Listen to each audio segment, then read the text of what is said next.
All right, so to reduce 24 over 60, there's lots of ways to do it. Let's take a look at this way. Think about what you can multiply to get 24. You might think of 3 times 8 or 12 times 2 or 6 times 4, right? I'm going to use 6 times 4 because it works out nicely on this one, but it would be okay if we did something different besides 6 and 4. I'll show you that.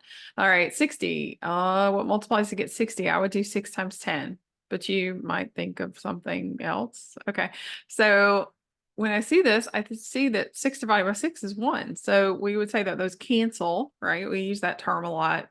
It just means that they divide and they equal 1. And so I have a 4 over 10 left. Well, let's think. 4, that's 2 times 2, and 10, that's 2 times 5. Ooh, 2 divided by 2 is 1. So those two can cancel and go away. And I'm left with 2/5. And that is 24 over 60 reduced. Isn't that cool? All right, stick around. I'll show you another one.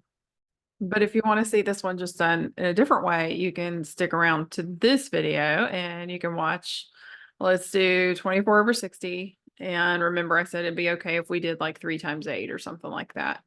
So I'll stick with 6 times 10 because I think for 60, that just seems to be the most obvious. We could do 12 times 5 or something.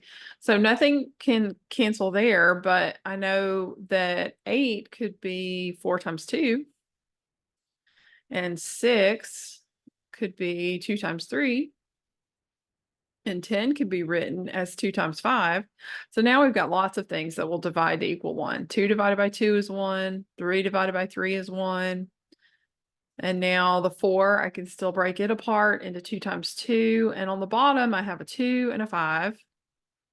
And it should start to look very similar to what we had on the top. 2 divided by 2 is 1. And we're left with 2/5. That's our answer. Okay. Now you can watch the other example if you would like. Hope that was helpful. See you next time.